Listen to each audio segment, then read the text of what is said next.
Nick Winkleman, not only the head of athletic performance for the Irish RFU, but author, spanned all across the world, working with multiple athletes. And I'm really bad at introductions because this man has done far too much for me to be able to do in a few minutes. So we will be hosting a Q&A at the end, but now let's pass on to Nick. Great, thank you so much. I mean, this is, I don't know if you're lucky or not, maybe I'm the lucky one, because this is the first time I've stood in front of a crowd in 18 months. So for that, I appreciate you allowing this to be a bit of the trial run, but my legs feel far more sturdy standing here than they do behind Zoom. And I'm sure you're with me that you'd much rather be in a physical space with physical people than on some virtual world. So for that, thank you for all being here today.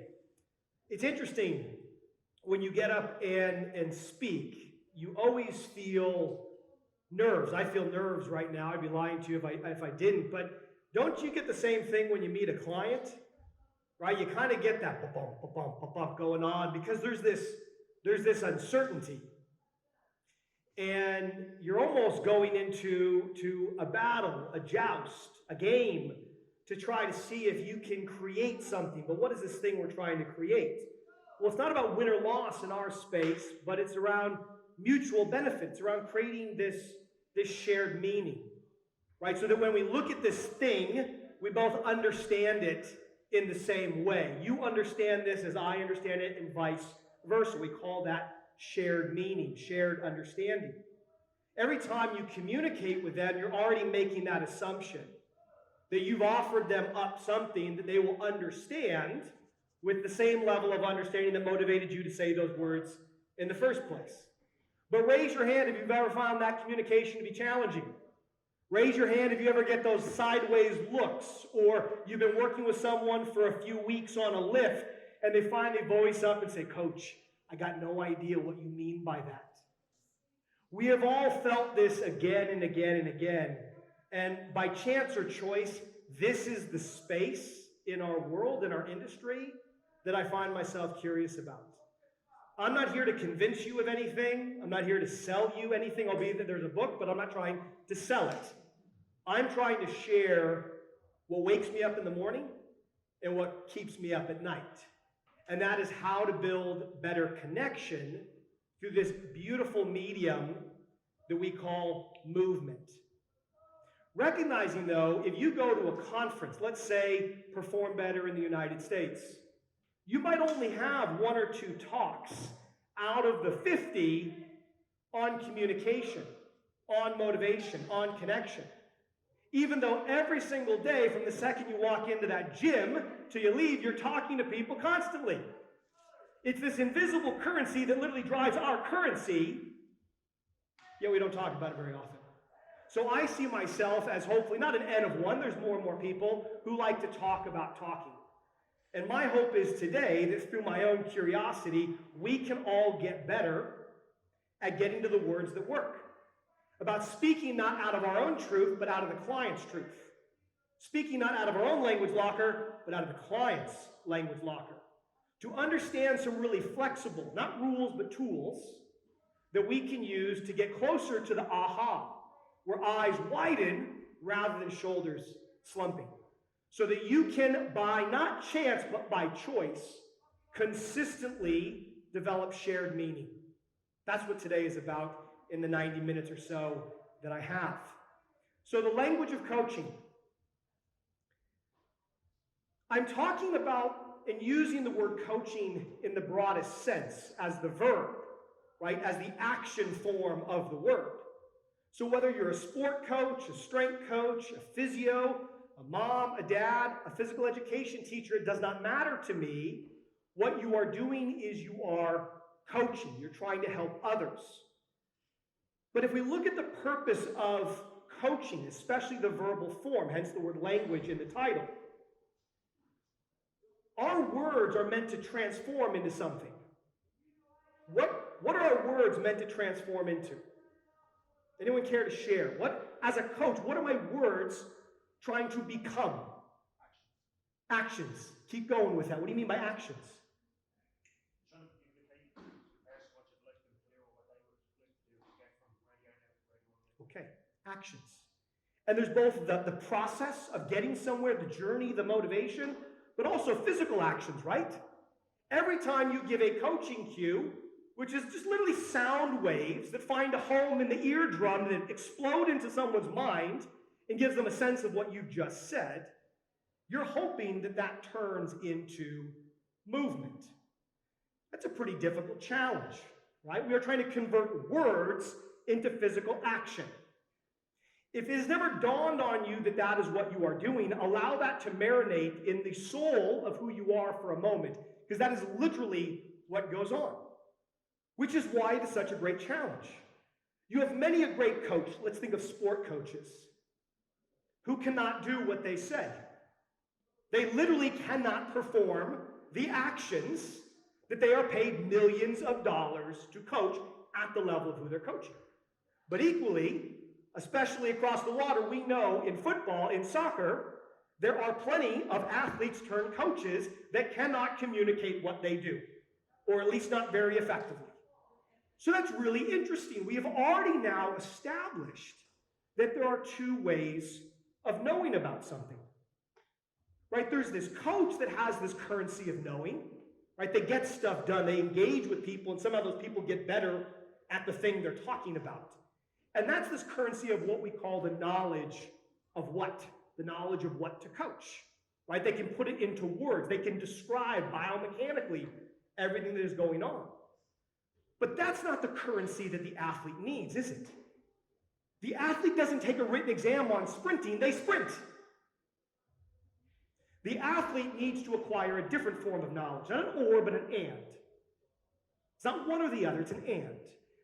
They need to acquire the knowledge of how, H-O-W, how to do the thing. And I can tell you right now from my experience, it might be different than your own. Many coaches confuse a monologue on knowledge espousing of what to do. Your knee goes here, your hip goes there, your butt goes there, your chest goes there.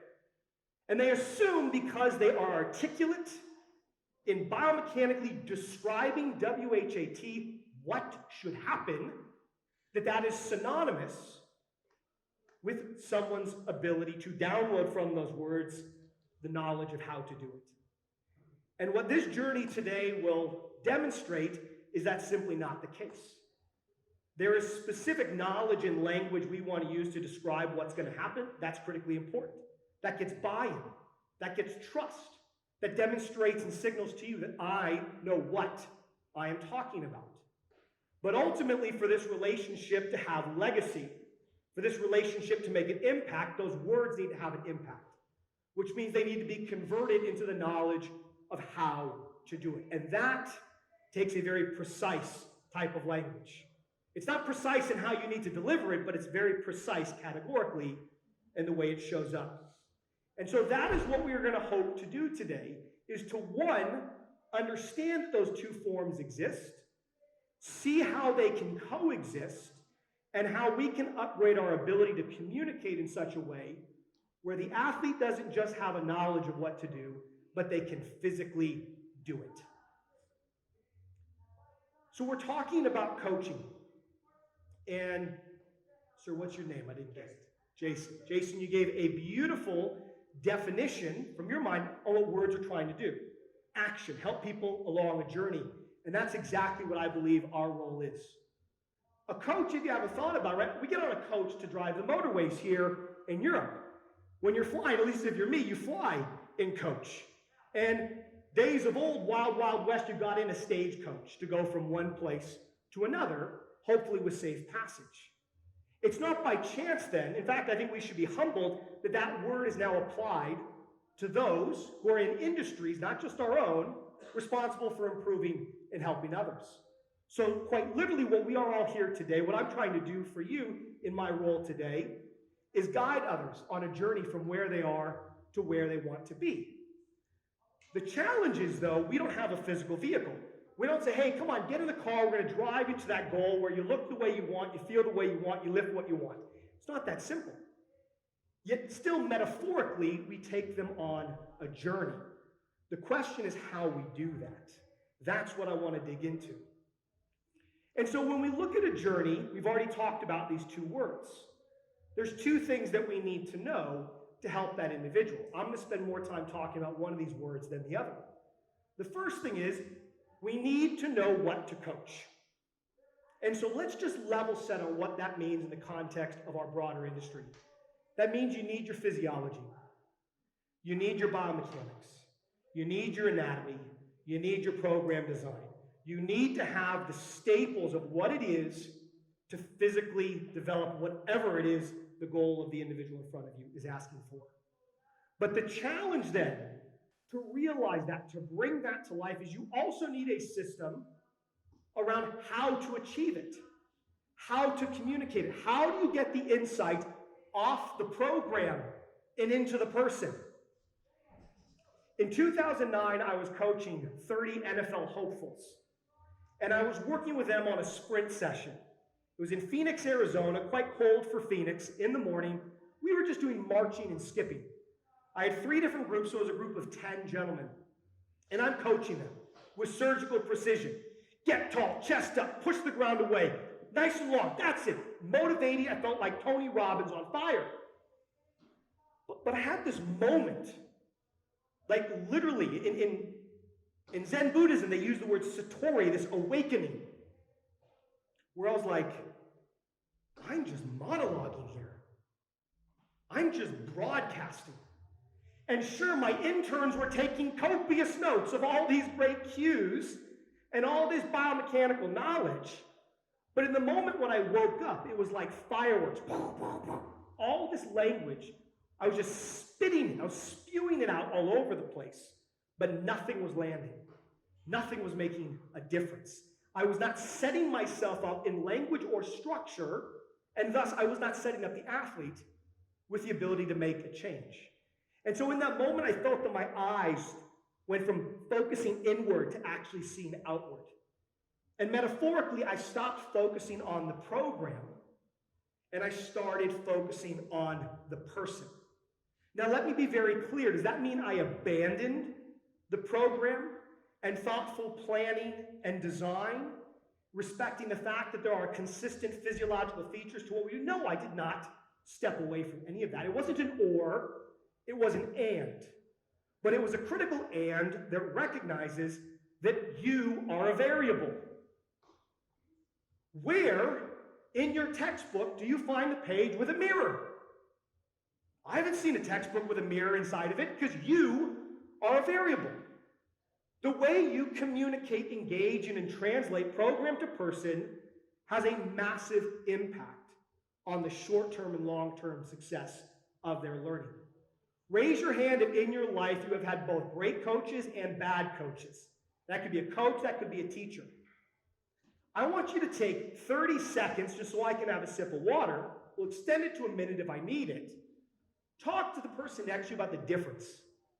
What made the good so good? And what made the bad so bad? And see if it doesn't start to fall somewhere in the vicinity of what we're talking about here. 1 minute is yours.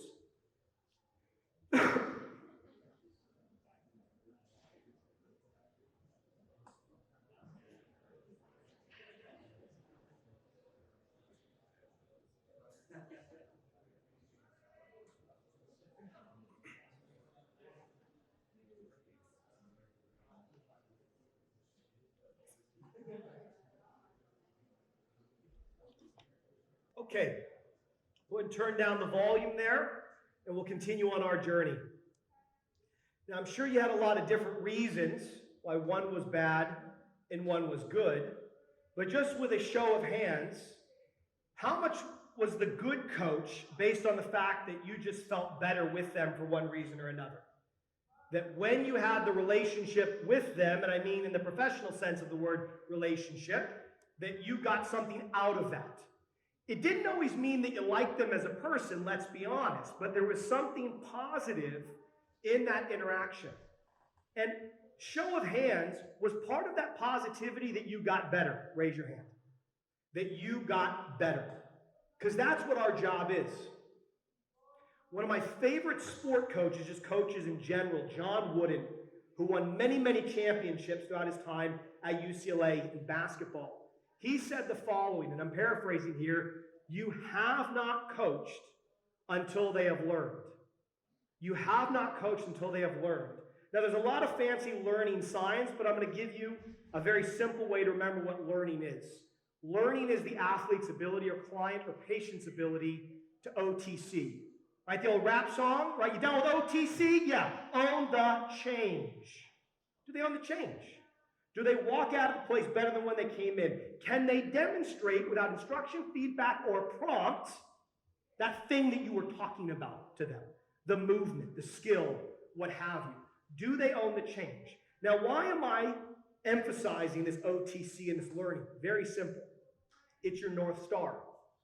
When I started out on my journey studying this stuff, I never read a book on it. I couldn't even find books on the science of cueing, the science of language. I got into these crazy semantic books, right? No, binned them. But I knew one thing. I knew one thing about coaching, and that is they're actually meant to get better. My words are actually meant to make a difference. When I say I want a better hip hinge, it literally means they walk out with a better hip hinge. That I'm not happy that I'm saying these really cool cues I got from Gray Cook, and that's enough for me. Job done, check the box. No. Did they actually get better? And so what's really cool about this, because in 90 minutes, let's be honest, I can only give you so much. It's just, it's a ticket to the start line. So let's just call a spade a spade. But if you understand learning, that's your feedback loop. If what you're doing is not working, step back, grab the mirror. If the words are getting confusion versus confirmation, step back, look in the mirror. And of course, you're always going to look at the program, but let's be honest, you're already doing that.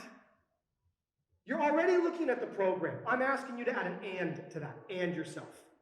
How? Not just what, how am I engaging? Am I part, not of the problem, of the barrier to actually making the progress? And that's what we will focus on now. Elevating your how.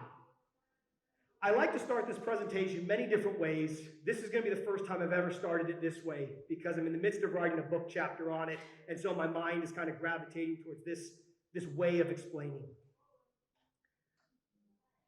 Are coaches necessary for people to learn movement? Yes or no? No. You are not necessary. Don't mean that to sound hurtful, but you're not.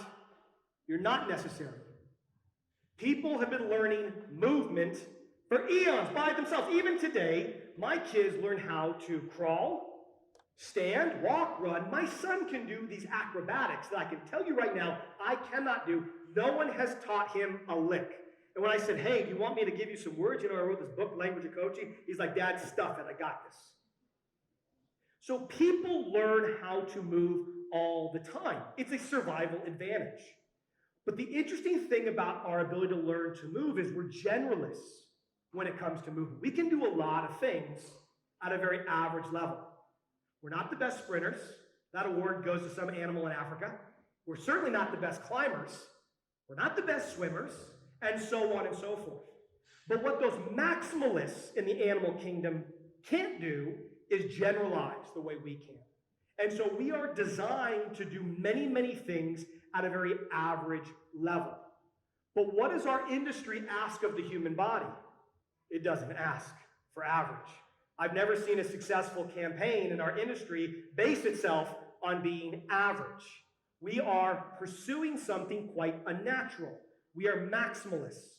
All I've ever done is work in professional sport, and we live and breathe on optimization and maximization. And I'm just saying right now, it's not good or bad, it's just unnatural. And so what we find is when someone is left to their own accord just to practice something, which I'm absolutely an advocate for them doing, they're going to reach a natural set point. Some people, that natural set point is far higher than others, but everybody has a natural set point where their body no longer intuitively pulls out reasons to get better, such as an extra 2 degrees of hip flexion to help with the force production on my 10-meter sprint. Probably that doesn't matter for certain individuals' set point. And so that's where then we have a role. We come in our ability to help take someone, and I don't mean to sound cliche here, I mean this literally, from good to at least better than good, or ideally good to great if you work in elite sport. But what we have to recognize here is our role is one of influence. We are not needed. But in that role of influence, there are two different things that can happen. We can either inform. And have you ever wondered where the word form came from? Information literally means to form something. And so for us, we are trying to inform that relationship between client and context, or athlete environment, if you prefer those words. But equally, can we interrupt? Classic example. You're working with someone on a single leg activity. They've been miserable at it. They finally start to string together some reps. The entire building is holding its breath, and you whisper, "Good job." Boom, and they fall over. We've all seen it. We've all done it. I've done it more times than I care to remember. So we can just as easily interrupt. Raise your hand if you're familiar with this idea of paralysis by analysis, whereby if you ask someone to think about too many things simultaneously, they overthink. Have you ever had the experience where you give this beautiful monologue, right? It's like you're in Gladiator. And all of a sudden they look at you and just say very gently, "So coach, what do you want me to do?" We've all had that experience of interrupting or interfering rather than informing. So there is a continuum here, and it's not all bright side. So movement occurs naturally. Where does movement come from? Now, the clever scientist says, well, that's easy. There's an intention in the brain. That signal cascades through the nervous system. It makes its way to the relevant muscles. Those things go ahead and activate. There's a little bit of a pulley system on the skeleton. Some joints move, and voila, there's movement. Okay, but we're not moving in outer space. We're not moving in a vacuum. We are always moving in a what? In a context, in a physical place. So if you just try to describe movement from the standpoint of the body, you are missing half of the picture. So take this bottle, for example, and you could replace this with any beverage. Given the time of day, this is good enough for me. When I go to grab this bottle, naturalistic experience, I could have a little kid do it. Am I thinking about the movement? No.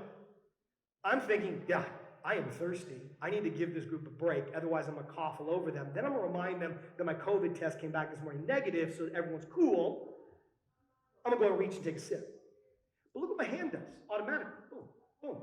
I could walk around this gym and grab what? I could grab those dumbbells, I could grab that chair, I could grab anything.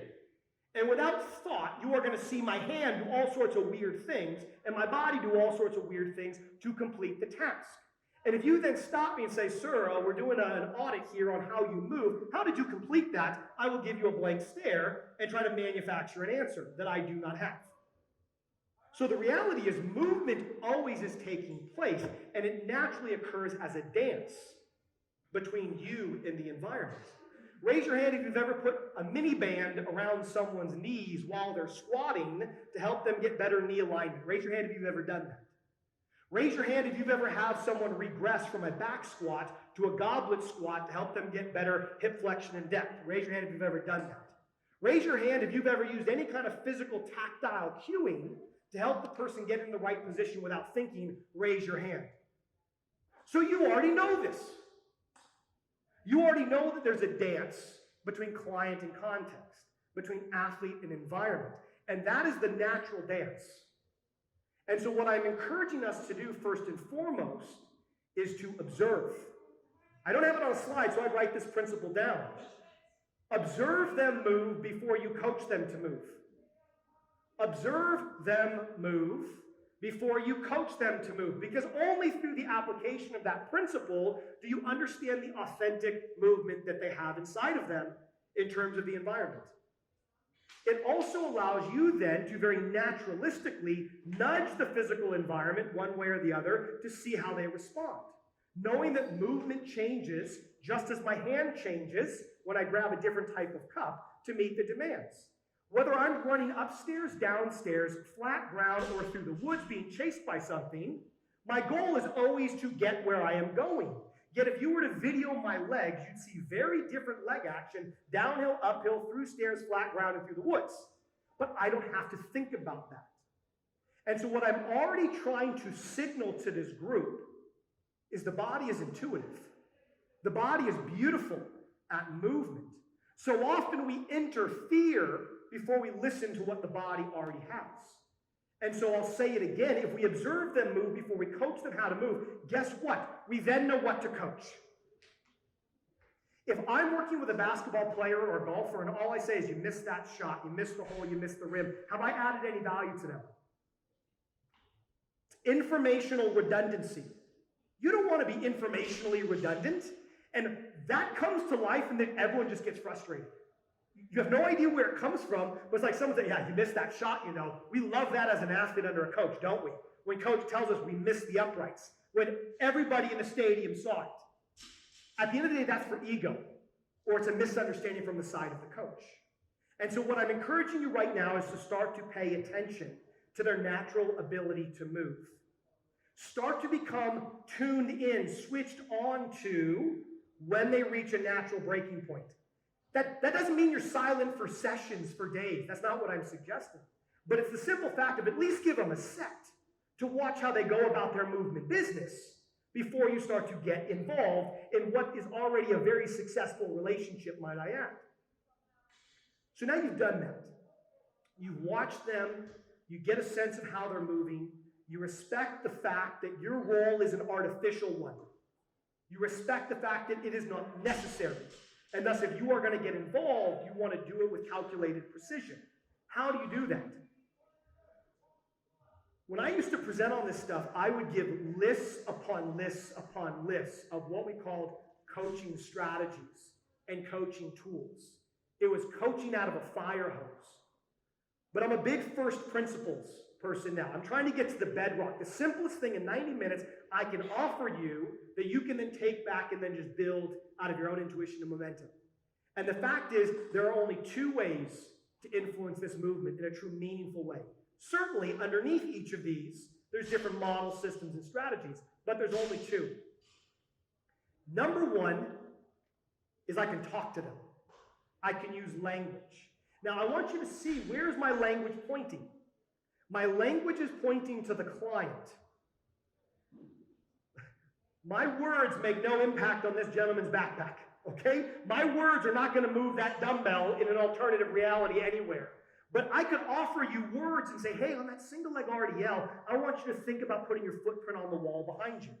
And that actually will physically move you in a different way, assuming it's what you need, and you understand that cue of put your footprint on the wall in the same way that I intended.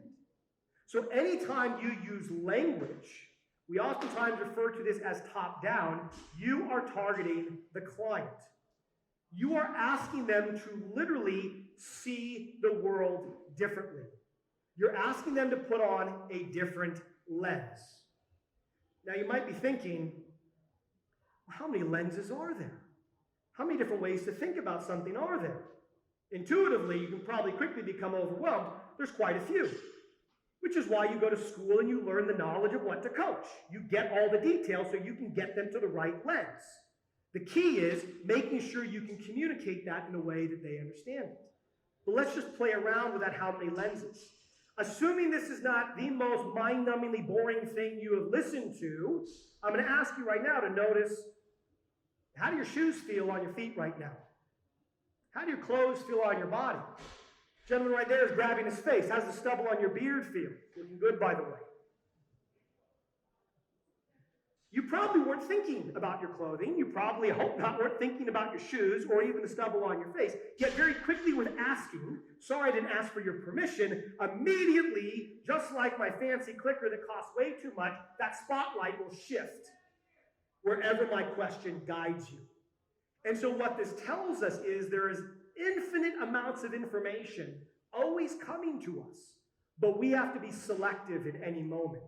And what great coaches know how to do is they know how to help, not through only monologue, also through dialogue. They know how to help an athlete put on the right lens, to see the movement in a right way, to unlock it, recognizing that you could have 10 athletes that all have the same problem, but are all 10 of them going to respond equally to the same coaching cue? No, you already know that intuitively. So you need to have, even though there's a principle of how to coach and cue, you still need to have the agility, the flexibility to meet them where they're at. And so this is the verbal side. Pretty important. We use this all the time. But fill in the blank here. A coach's words turn into an athlete's blank. A coach's words turn into an athlete's blank. Anyone care to shout out an answer? We gave one earlier. Actions, movement. So a coach's words have the possibility of turning into an athlete's actions or movement. But there's one step before that. Let's try it again. A coach's words turn into an athlete's thoughts. In the same way that it's unavoidable, when I asked you the question about how your shoes felt, your mind plummeted to the bottom of your heels. The second you offer up language, you immediately start to shape what they think. Yet they didn't invite that in. They did invite it in by being there with you. But think about that as a responsibility.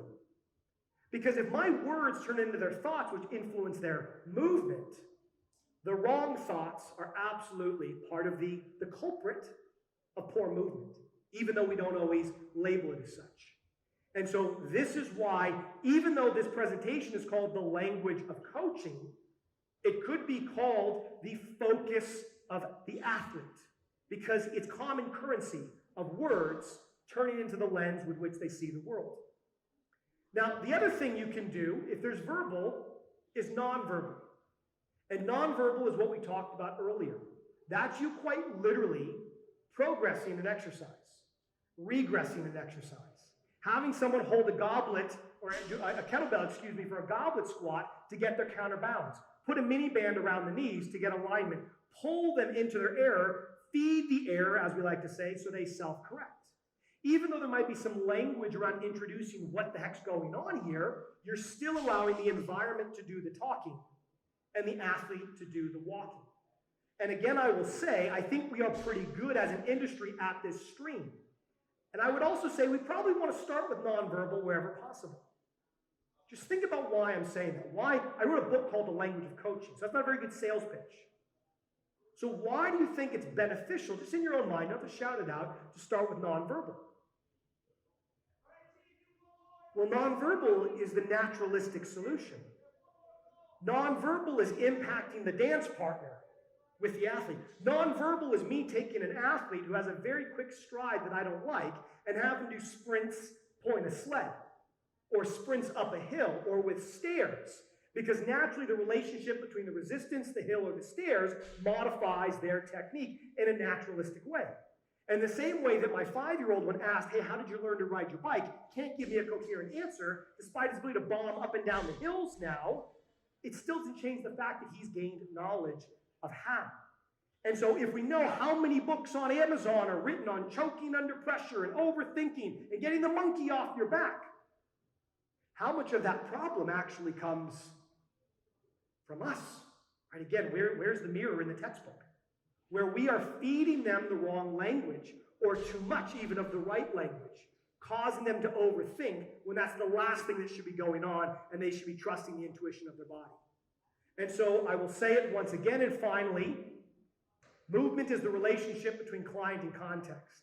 I can influence the client directly through my words, and I can influence them indirectly, non-verbally here, through how I impact the physical environment. These are both always in play.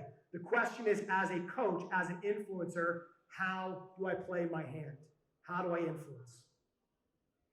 So here we go. We're going to now focus on that left stream around coaching language.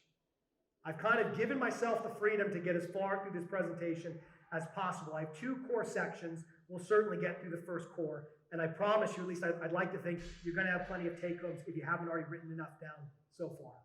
That word, focus, because that's the goal here. I'm trying to get them to see the world differently. There's a challenge with this already that I want to clearly lay out. The challenge is when you are coaching someone, you are automatically at the bird's eye view. You're automatically third person. You're separate from them. You are observing them as the mover. But your words need to be converted into a form that they can use in the first person. Just think through that for a second.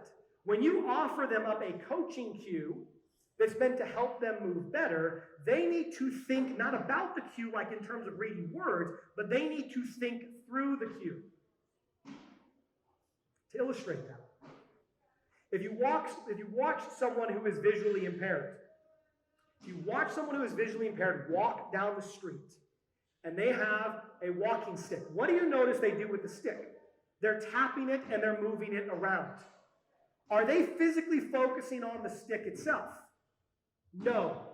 They're focusing on the interaction between the stick and the environment to help coordinate their movement to make sure they don't walk into traffic. Your cue is like that stick. The second they hear the words should disappear, and they're left with an image, a feeling that already makes their body want to jump into action. Let's demonstrate this. I'm going to give you 3 cues. I want you to imagine right now I put you on a track, all of you, however many of you are in this room, we put you on a track that many lanes wide. You're in a 2-point, a 3-pointer in the blocks. Doesn't matter. Pick your poison. And I'm going to offer you 3 cues, and I want you to run that repetition in your mind 3 different times. Okay? The first cue for the first repetition, let's say the sprint's over 10 meters. Focus on exploding through your hips. That's the cue. Close your eyes if you'd like. You're in the blocks, 3-point, 2-point. Focus on exploding through your hips. Going as hard as you can for this virtual 10-meter sprint. Okay, log it. Notice how that felt, or whether or not you felt anything. Okay, eyes back open. Cue number 2, rep number 2 now. Focus on exploding off the ground. Focus on exploding off the ground. With every single step, focus on exploding off the ground. Or a version of that, focus on pushing the ground away. So you're either pushing the ground away or exploding off the ground. You pick which one you like more. Close your eyes and run the rep through. Explode off the ground. Every step. Hard as you can for 10 meters. Okay? Log it. Number 1, compare it to the first rep. If you were betting on which cue, if it's like the engine in a car, which cue is going to make you go faster? Which cue do you like better? Which cue do you think is going to increase your odds of the best time over 10 meters? Is it the first cue or the second cue? I love it. Raise your hand if it's the first. Don't be shy if you think it's the first for you. Okay, that's okay. Raise your hand if you think it's the second. Okay. Now we got third one here. Bonus round. You're in the blocks, right? 3-point, 2-point. Imagine a rattlesnake or a venomous snake. A rattlesnake is 2 feet behind you, about to bite. Beat the bite. Beat the bite. Run it through the simulator. Run it through the simulator. Beat the bite. Venomous snake, beat the bite. No calf meat today, my friend.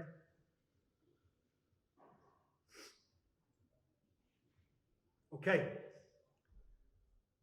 All 3 are in now. Raise your hand if cue number 1 is the one you're using. Raise your hand if it's cue number 2 that you're using. Raise your hand if it's cue number 3. If I say at the end of this presentation, hey, what was that whack-ass third cue I gave you in the first half of this thing? I guarantee the vast majority of you, if we took a poll, are going to say, beat the bite. I don't want to get hit by any venomous snake. Words matter. Words move us. Certain words more than others. And so what we are trying to do is synthesize the language that is going to shape, and I love what you said here, an actionable focus. Your words should dissolve into a feeling. And the beauty is you can apply so much of this to yourself before you ever have to ask it of your clients. I want to give you 2 minutes to exhale. Talk to a partner if you'd like. Grab a water. Walk out the back. Walk out if you'd like. Grab a coffee. But 2 minutes here, and then we'll start again. I want to allow you to digest that. Okay? 2 minutes is yours. we've taken some time to get to the role of language and how language and movement are meant to intersect. Hopefully already intuitively you've seen how a lot of this comes to life through the questioning and some of the examples. But before we just jump into strategies, which is what I used to do, I want to lay out a blueprint or a landscape, if you will, of how coaching language shows up when we're physically coaching. And so to do this, I want to place us in the context of a session. Because let's be honest, even though we communicate on and off the floor, it's very much so our language on the floor that has the greatest gravity, the greatest impact on the learning process. And so before we get into specifics, I just want to talk about the different ways that talking physically shows up. And so the more I start to look at this space, this communication space more generally, we find that there are two primary forms of communication using language to influence others. There are two primary forms that we are going to use. Form number one is what we simply call interpersonal communication. Simply put, connecting with them as an individual. Sometimes we talk about buy-in and trust and connection, all of that, motivation, all that's wrapped into this interpersonal space. But then we know that we have a specific type of communication we're using for a purpose, and that is to upgrade their movement. And so here we have movement communication. So you have the interpersonal communication space and movement communication space. And just to reinforce why they're separate, it's not like someone comes into your gym and you're like, push the ground away, get long, flex your hips. No, right? Those cues don't just get spurted out all over the place. There's all this language wrapped around them to guide them towards that cue, to guide them towards that focus. And so what you see here is there's this really natural reciprocating pattern, kind of like the double helix of DNA. Think of this as the DNA of coaching communication, whereby when someone initially comes in, what's the first thing you're doing? You're doing some kind of rapport building. Greg, how are you doing? I'm working with a college student, let's say. How are your exams? Are you getting sleep? And what I'm trying to do there is, one, just continue to build my relationship with them, get to know the athlete, as we say, but also see, is there any relevant information from that discussion, from that dialogue, that might influence the physical session that day. Once that rapport building is done, and it could be seconds to maybe minutes based on the person, you then get into your session preview.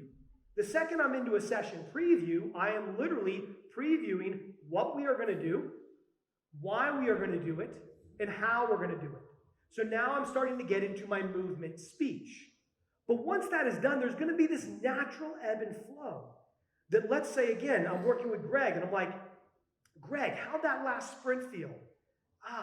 Not really great. I'm like, okay, when you're doing this sprint, I want you to imagine sprinting up a hill. Have you ever sprinted up a hill before? Oh yeah, back on my property when I grew up as a kid, I used to have a hill that I would sprint up with my dog. You see what I've done there?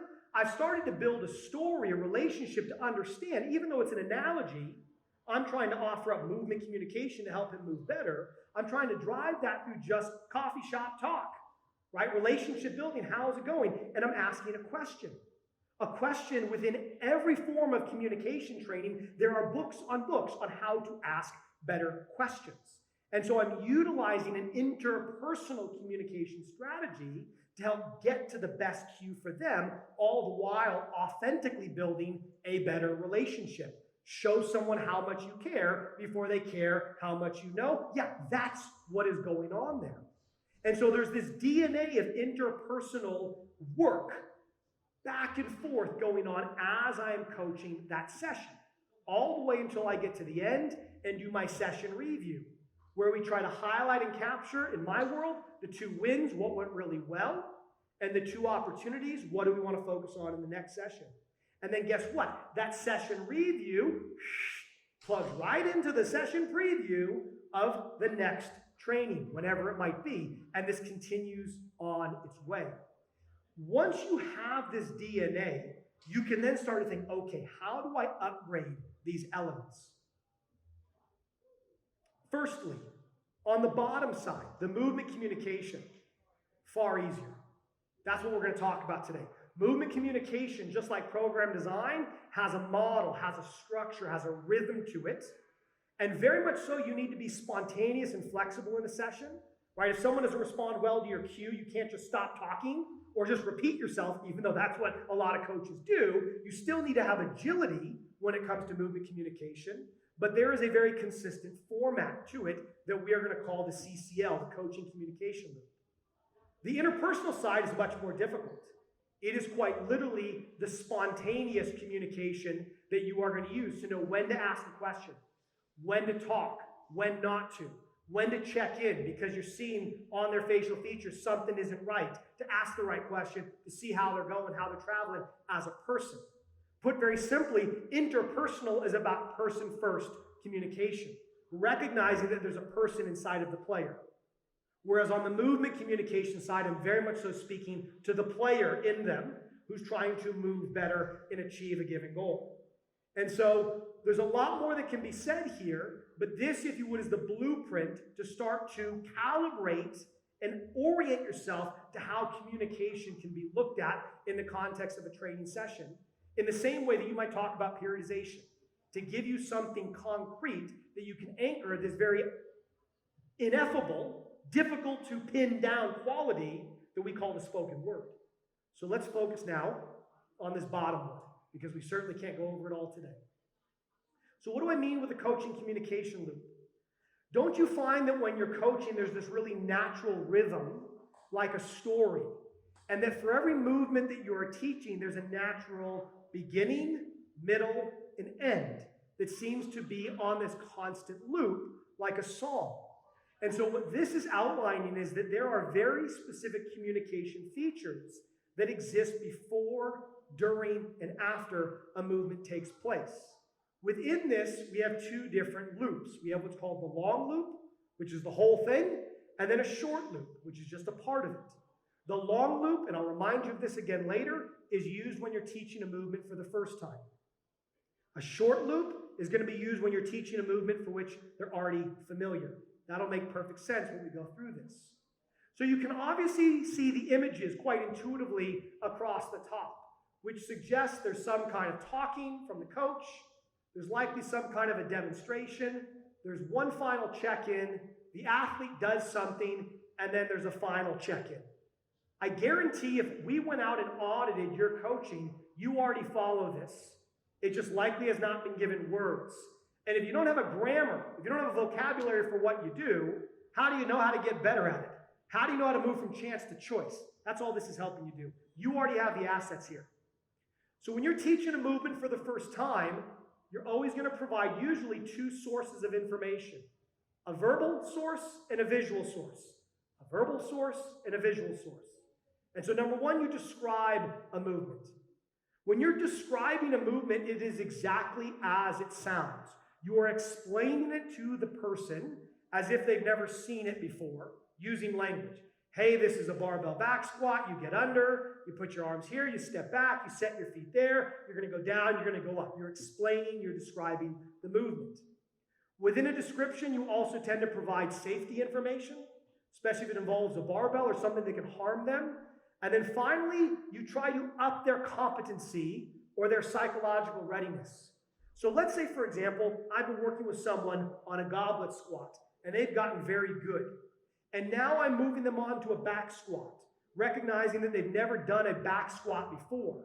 What I can do if I'm clever is I say, hey, this movement is just like the goblet squat you just went through. And I'm simply signposting for them all the things that are the exact same between the goblet squat and the back squat, sans the difference between barbell and kettlebell.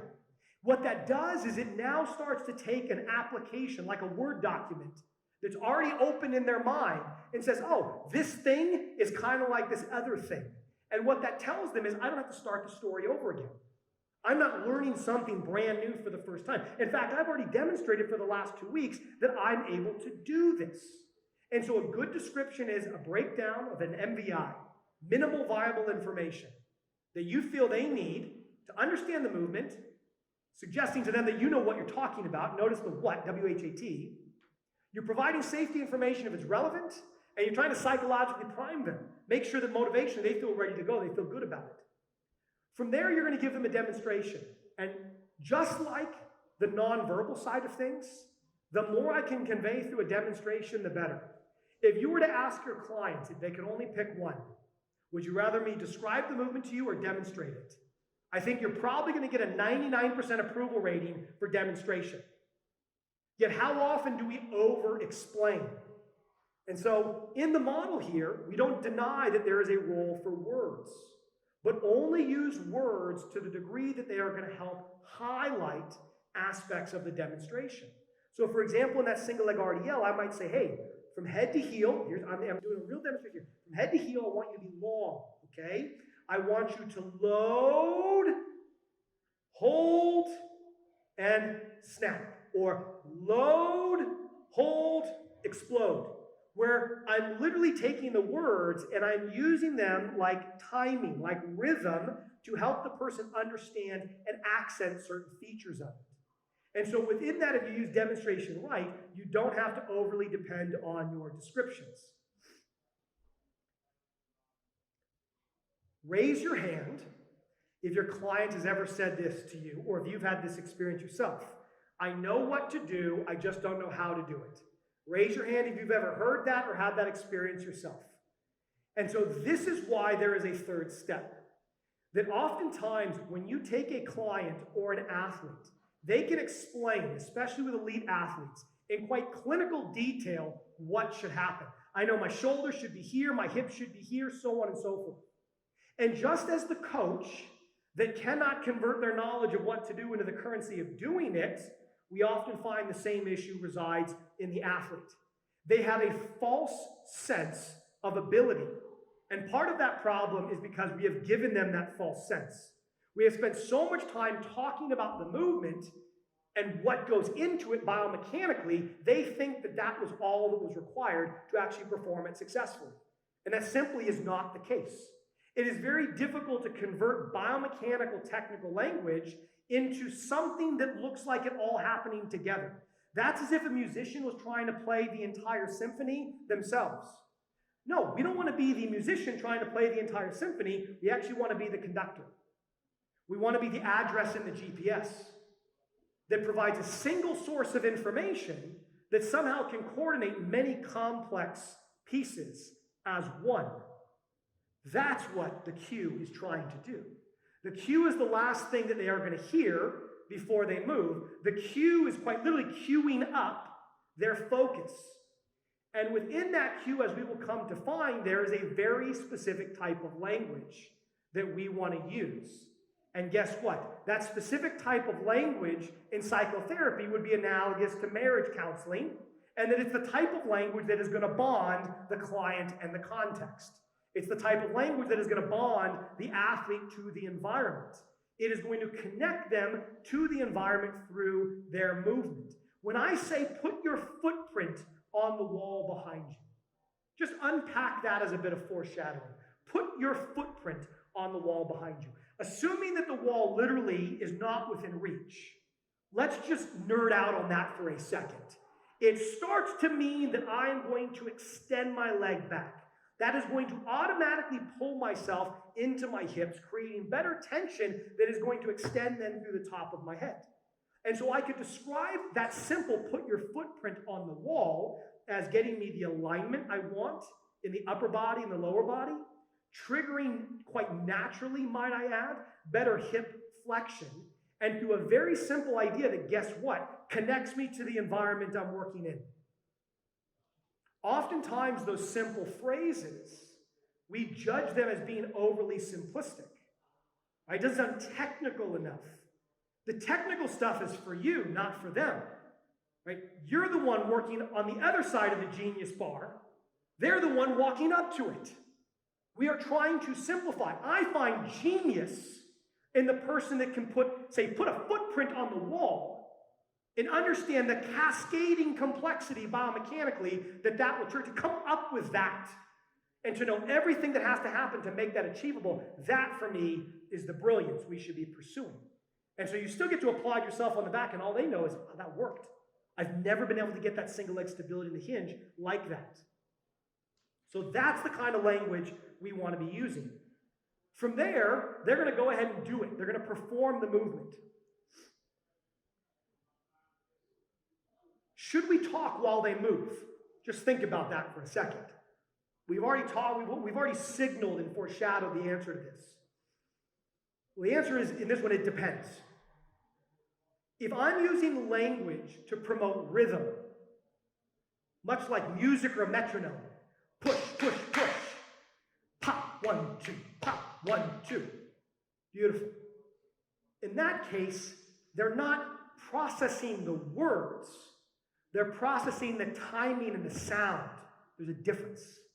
So my words like da da da da da da da da become rhythmical, and they can use that to help getting their timing. Beautiful. All day long, go for your life. Never seen it unless you have poor timing in the way you say the words. But if you are trying to say, as you're doing the RDL, chest up, okay, remember, keep that knee straight ahead, get that leg, come on, get long to the back. And don't even pretend for a second that has not been you at some point in your career, because it certainly was me. And where we have, I don't know where we get it, this false sense that if we're not talking, they are not getting value. And unfortunately, we've now created a problem, like a legitimate problem for ourselves in our industry. I mean, so many coaches say, Nick, there's now an expectation that I talk the entire time, especially when they're in their virtual environment. If I'm not talking, they think they're not getting the value from the session. And so I'll be honest, I'm still thinking through how to solve that. The only way I solve that is I explain to the person a bit more how I approach coaching them. But there's a way around that. It's called encouragement. I can still give you words while you're working that aren't going to disrupt you.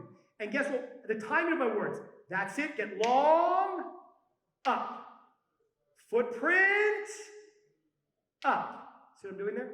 I'm still using words, but I'm giving them words that they're processing more like words, but I'm doing them in a timing that naturally overlaps with the movement itself, so they feel like they're getting that experience. Because the last thing I want to suggest to you is like, listen, by brute force, you need to coach this way, irregardless of what your client wants. No, that's not what I'm suggesting. The only constant is inconsistency in the people you are going to come up against.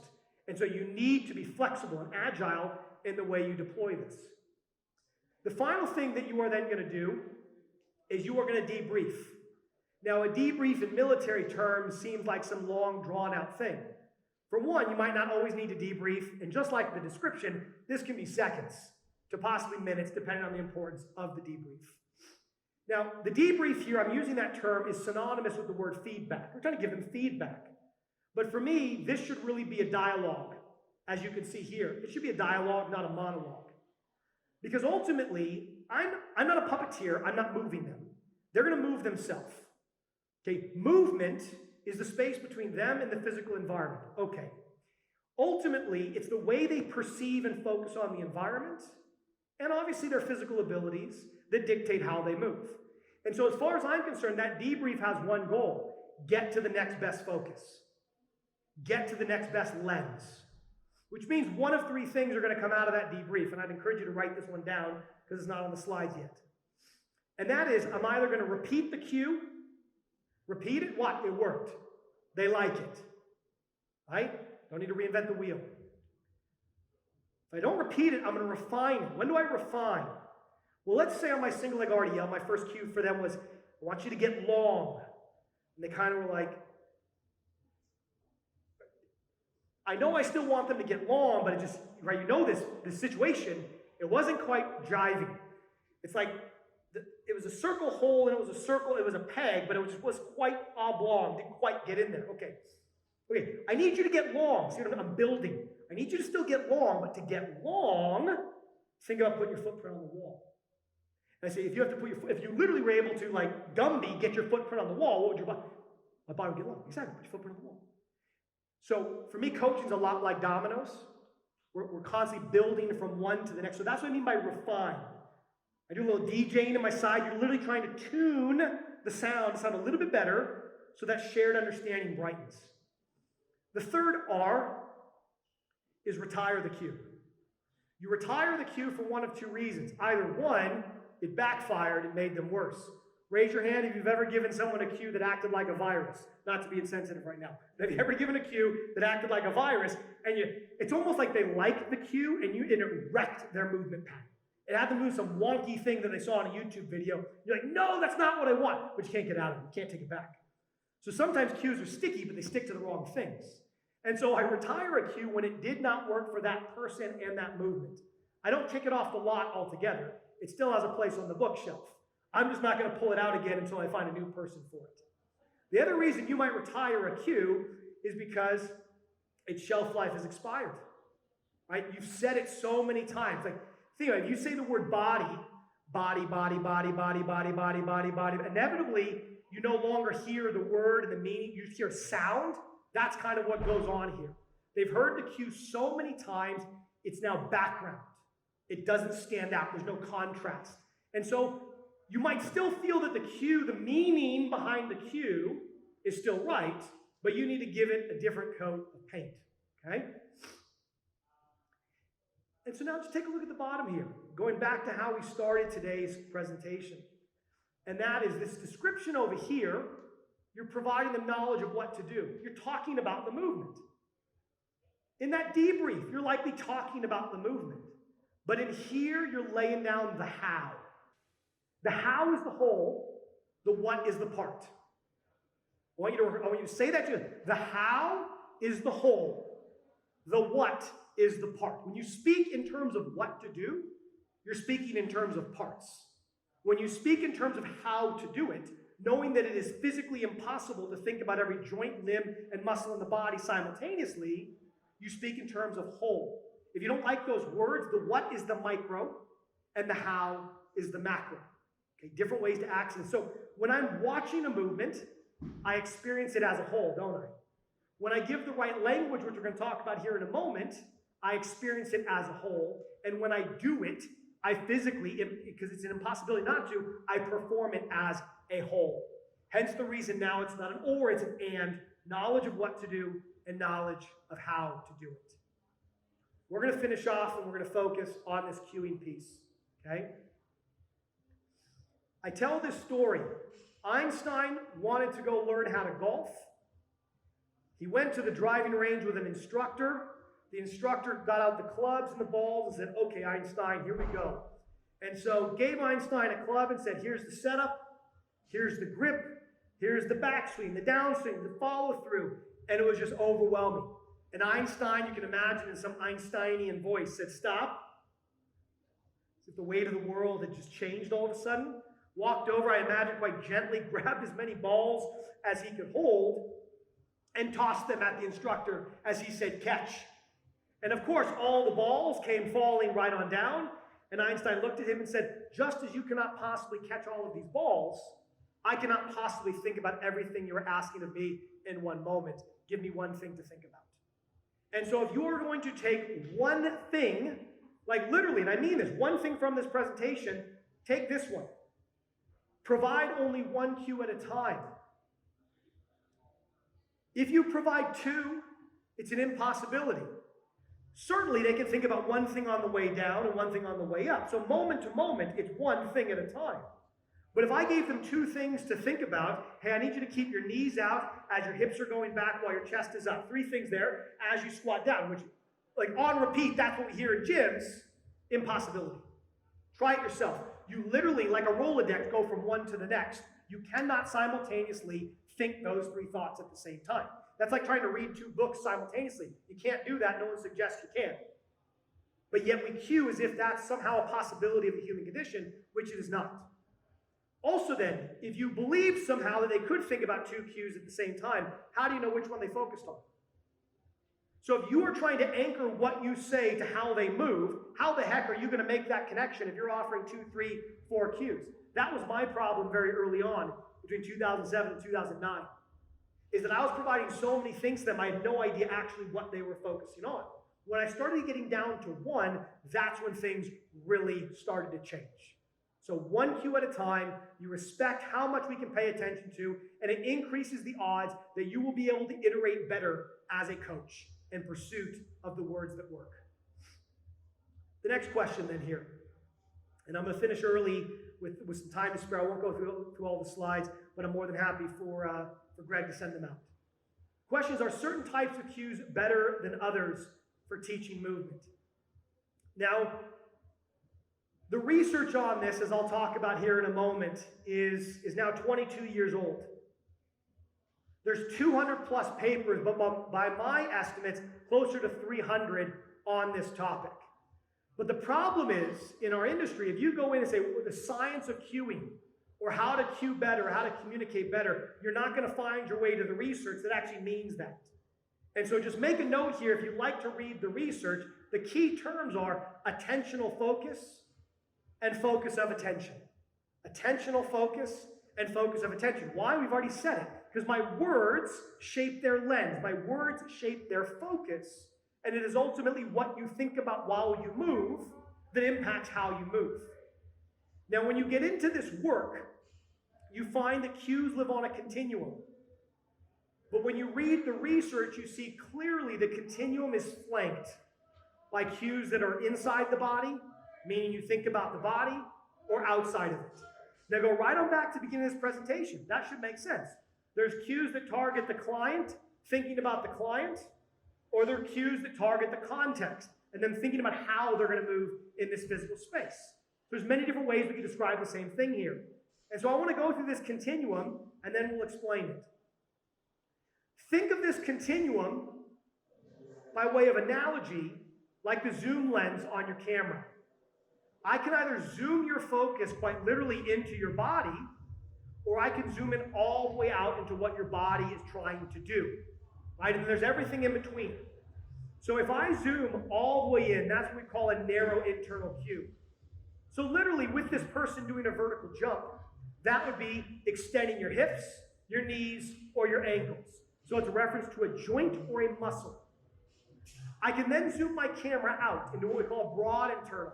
And rather than referencing any one joint, I reference a limb and simply say, focus on driving through your legs. But then you go back and say, well, hold on, Nick is right. We don't move in a vacuum. We don't move in just blank space. We always move in terms of something. That's your hybrid cue. That's where you might say, focus on driving your legs. Into what? Into the ground. I'm back in reality. So what an internal cue asks you to do is retreat from reality and think about your body independent of it. That should start to sound vaguely familiar, like the language of what? Vaguely familiar like the parts of the movement, like you might read in your biomechanical textbook or your kinesiology books. Hybrid then starts to reintroduce me back to the environment. But then you say, well, like, hold on. Crazy thought, mind blown, I am my movement. Has it ever crossed your mind? You are your arms. Your arms aren't some robotic thing separate from you. You are your arms, your legs, your body as a whole. You are your movement. You are your coordination. We oftentimes talk to people as if they are in some kind of command control center, controlling their body like some robotic suit in a video game. You are physically your fingers and toes. I don't mean that metaphysically, I mean that literally. And once you embody, you step into that truth, you can start to realize why this language stuff and the way it triggers your focus is so important. Because when I talk to you about the parts of your body, I'm treating you like an avatar that you're controlling with literally a controller, where you can control what your knees do, and hips do, and chest do, all simultaneously by thinking about them. That's not the world we're in yet. So that's why I can just give you an external cue and say, hey, you are the body moving around, so I'm just going to tell you, focus on driving the ground away. The micro is implied in the macro of that cue. To drive the ground away, I require my legs. I require my hips, my knees, my ankles, and everything else to harmonize like a symphony together. And I provide a conductor, a single cue, a single address in the GPS, the sat-nav, that brings it all together like a Trojan horse. All the detail is hidden inside, but all I see is a pretty horse. I don't have to, as the client, think about anything unnecessary. We are deburdening the cognitive pollution that exists in our minds, both on and off the training floor. Now, the final thing I can do is I can zoom way the heck out and not just comment on the interaction with the environment, but just say, what's the goal? Focus on driving towards the ceiling. And here then you have your continuum. Now, there's one type of cue that is missing, and that is the use of an analogy or figurative language. And so I could tell someone, hey, I want you to load like a spring. They're not literally doing that, but they can move as if. I can tell you as you sprint to gradually rise like a jet taking off. They're not literally transporting their body into jet form, but rather they can move as if. So categorically then, if I offer, those are two example analogies, load and explode like a spring, or gradually rise like a jet. In either of those examples, am I triggering you to think about your body in terms of parts? Am I asking you to think about any one joint, muscle, or limb through those analogies? No. So analogies operate like external cues. They're figurative, visualized external cues. To imagine this was here and move as if. If you just take an inventory of the language you use, especially if you consider yourself a good verbal coach, I guarantee many of the things you state are analogy or metaphor. Think back to your favorite teacher or coach. I bet a significant sum of money that part of the reason, even if you haven't identified this, that things were easy is because they put it in terms you could understand using everyday language that they knew mapped onto this crazy detail of change, which they knew you didn't need to know, as long as the words worked and made a difference. And so within this, you can think of analogies coexisting in this external cueing bucket. Okay? So to summarize here, internal, cues that focus the athlete or client on a single joint, muscle, or limb. When it comes to your external cues, focuses on the interaction with the environment or the outcome I'm trying to achieve. Think of the top as anatomy, the bottom as action, the top as micro, the bottom as macro, the top as part, the bottom as whole. Pick whatever set of synonyms you prefer. Now we're going to start to land this plane here. And we're going to finish off with you doing the thinking here. Number one, if you were working with an athlete and you're coaching them on all sorts of different things, and you knew some of the skills that you coach are skills that they physically use in their sport, okay? Which type of cue would you want them thinking about, or rather thinking through, when they play a game? Would you want the internal narrative of your athlete to be more internal or more external? Raise your hand if you want the narrative of the athlete to be more internal, thinking about their body in terms of parts.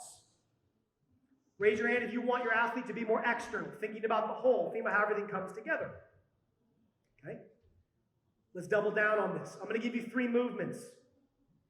I'm going to give you 4 different cues. I want you to pick the one that you think would help you the most. Okay? Which cue would you want to focus on to maximize the load you could lift in a dumbbell bench press? Okay? Similar to what we did before. Number 1, squeezing your pecs. Number 2, forcefully extending your arms. Number 3, driving the dumbbells through the ceiling. Or number 4, driving the dumbbells as if to break through a thick pane of glass. We won't take a vote, but I just want you to notice which one you selected based on the vote we did earlier. And can you remember that 3rd cue I gave at the beginning of the presentation? Let's do one more here. Sprinting.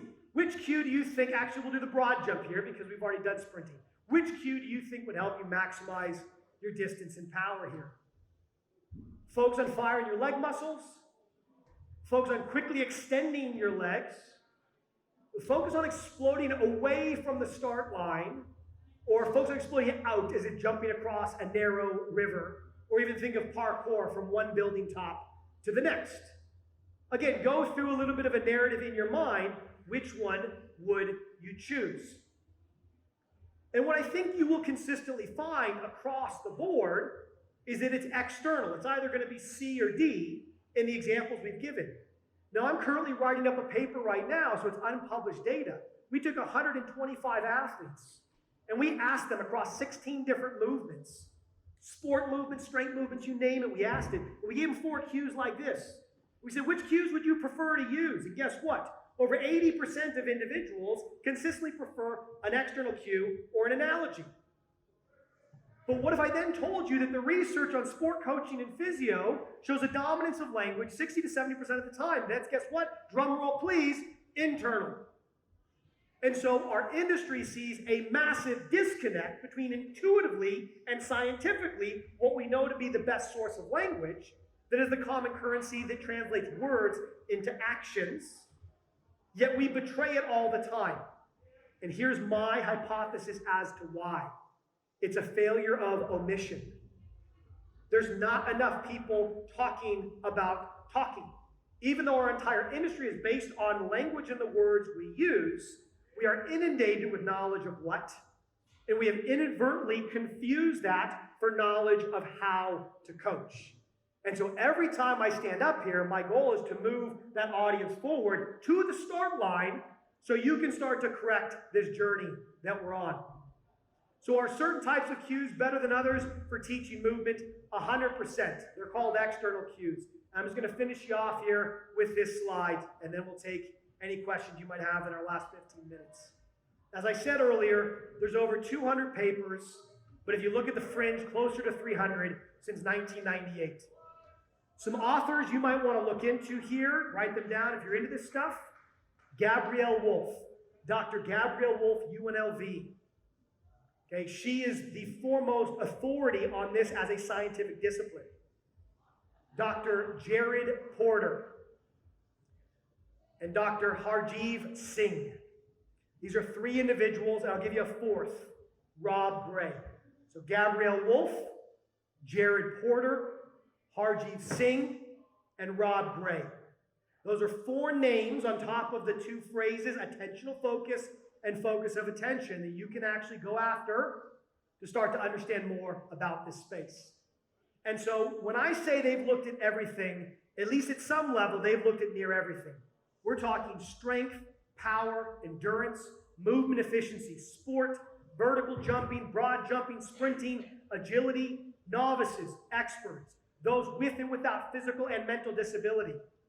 And again and again and again, because this is a common principle, external cueing, if it's the right external cue. Not all cues are created equal, so if it's the right external cue for them, not only improves the performance in the moment, but the stickiness, the OTC, the own the change learning long term.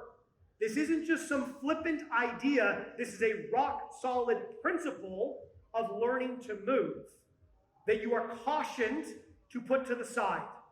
I will tell you right now, developing this is not easy.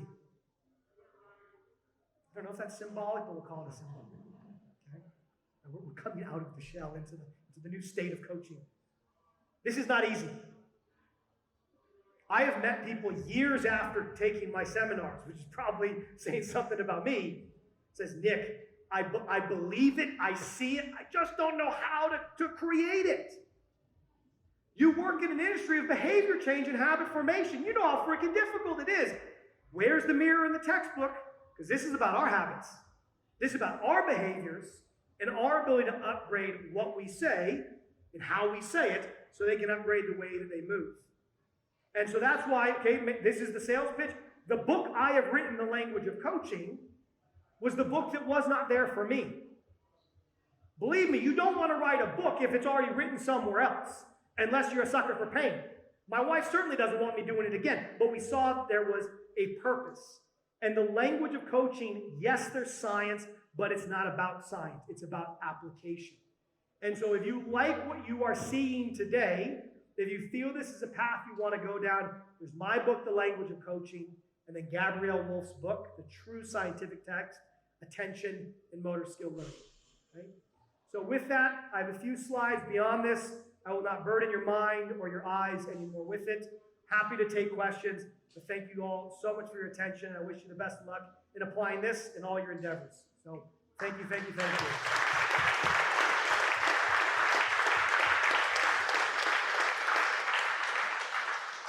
So is my role of glorified microphone pass arounder. Has anybody got any questions for Nick? Put your hand up and I want to. Come on, you've got to ask some questions. It was that conclusive. There we go. Nick, in the case of where in each of these you had a D and D kind of created a picture, Yep. Is it that the brain then has to try and solve that problem that it's created in the sense that jumping over this river, I'm here, the river's there, as I jump across it, I'm getting, there's some more feedback and learning internally there. Okay, so if I had like invisible lollipops or real, I would toss you one. Here's an invisible one to you, okay? Bam. So check it. If you go right back to the beginning of the presentation, where's movement formed? Movement is formed in the space between client and context. A good external cue draws their attention to the context. A well-formulated analogy, like the jump from across the river or the building, even though it's not literally there, allows me to imagine as if it was. And so you're right. We are using words to invite them back into the environment, because the environment tells my body how to move. It goes right back from the beginning. I cannot move independent of a context, which is why people find it so difficult to digest internal cues. One, because they're not always familiar with the terminology, but two, because it retreats them from the information source. The only way I can intuitively know how far to jump is if I can physically see the space. But here's the beauty with that analogy. If I say, I want you to imagine parkour style, maybe they know parkour, as if you're jumping from one building to the next. And they do this.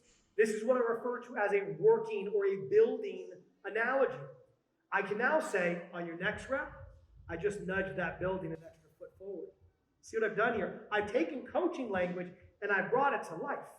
Think of movies like Inception. Think of movies like Matrix. By the way, part 4 is coming out. These movies we can access and use movies all the time with people who can create this virtual dimension that we can play in. We already know, if you don't know this, I mean big we in terms of the scientific community, that when we watch someone move, let's say, for example, we watch someone jump. When you watch someone jump, literally the part of your brain, the motor portions of your brain that you use to jump, fire, activate. So quite literally, watching someone jump stimulates the machinery for jumping. This is why demonstration and actually having athletes watch each other, both good and bad and everything in between, is arguably a more powerful medium for change than words will ever be. We use words to accent, to emphasize, to target features of what the visual system already has played. So much more of your brain is dedicated to vision and movement than it is language, which is why the vast majority of language exists in parallel in the same parts of the brain for which the movement is necessary. Why do you think in common speech, I might say, I'm feeling low today. I'm feeling up today. I'm feeling down today. We've got to get going. If you start to interrogate your language, if you nerd out like I do, you realize that the vast majority of the words we use are based in real physical action. Now again, we didn't have time to go through it today. We point to some of this here, but once you start to realize that, it allows you to access your language and cues and precise words more selectively. Let me give one final example that illustrates this. Which word is more violent, push or punch? Which word feels more violent to you? Punch. Which one inflicts more damage? Punch. Which one's faster? See what we're doing here?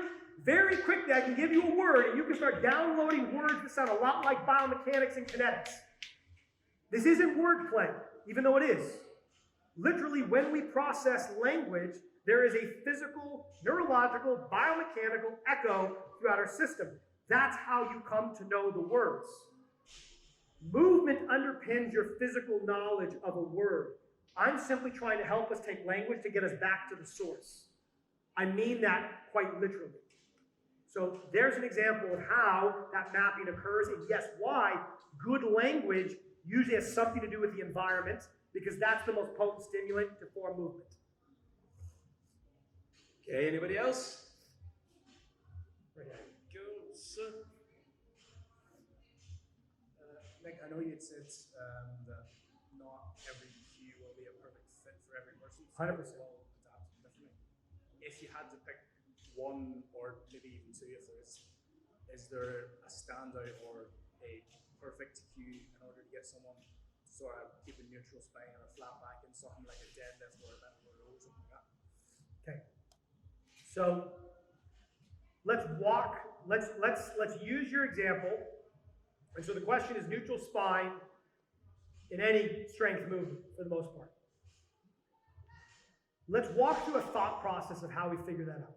Okay, so principally, I want everyone to try this.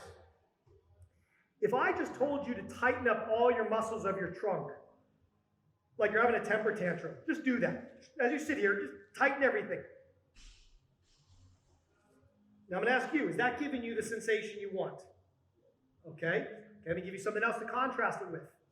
I want you to imagine now, from the base of your spine to the top of your head, your body is a chain being pulled at either end. I just simply want you to feel that chain in your body get long. Okay. Which one is closer to what you're trying to get with your client? Second one. Okay. So the first thing when it comes to, call it conscious cue creation, because inevitably this becomes a very intuitive process. You're trying to understand, what am I asking the body to do? And then the next step from there is, okay, I gave you one example of the chain. Give me two more cues that come to mind now for you. You go and speak into the mic so everyone can hear you. Trying to make yourself as tall as possible. Okay. Nice and tall. Which do you like better? Imagine from head to heel your body is a chain being pulled on either end. Feel that versus just get tall. Yeah, yours better. Okay? No, it's not mine. It's just it's in the ether. Yeah. Okay. What's something else that's like a chain that can be pulled? String. String. Why is a rope better than a string? Strong. Now you're getting it. Once you get into this rhythm, wordplay becomes pretty amazing because you are going to realize how potent on yourself. You don't have to prove this, just do it to yourself. What if I said a band? Or what if, even better, I literally took a band, brought it out to you, so you could physically feel the dang thing and say, I want you to stretch this, okay? That's your spine. I need you to stretch that spine. I use the example of sprinting. Imagine I have that heavy band around your shoulders and your feet, boom, break the band, burst the band. And I'll hear guys and gals repeating that to themselves weeks later, break the band. And so first you identify the biomechanics. This is why I said the knowledge of what to coach is still so critical. You can be the best linguist in the world. If you don't know what to throw it at, to target it at, you're not going to make a difference. So you need both. It's not an or, it's an and. But once you understand the nature of what you're going for, then you then sort of say, okay, what in real life acts like this? Stretching a band, stretching a rope, stretching a chain. You could equally say, in that case, something more tension-based, I want you to be more like an inanimate object. I want you flat like a table. Well, think about that. Flat like a table kind of does this to you, doesn't it? For a lot of people. Or it does, but when I say length, it's kind of like the whole dang thing, like effervescence. It's like when you open up a soda or a beer, energy expands. Then I might say, let your joints breathe. As you feel that length, feel the air work through your joints. As I said earlier, like dominoes, these cues can start to build. So I think we created some examples there that I absolutely use. I think that are very beneficial. But the point is what's underneath the example. And so stare at the biomechanics and say, this kind of looks like what in real life? And that's where kind of the arsenal for analogy creation really starts to come in. Things in the real world, close the door, put your footprint on the wall. Certain movements, you can do that. Other movements, it's more difficult. Okay, good question. If you were just a little bit embarrassed to ask in the full room, but just one final time, a big thank you to Nick for shooting that.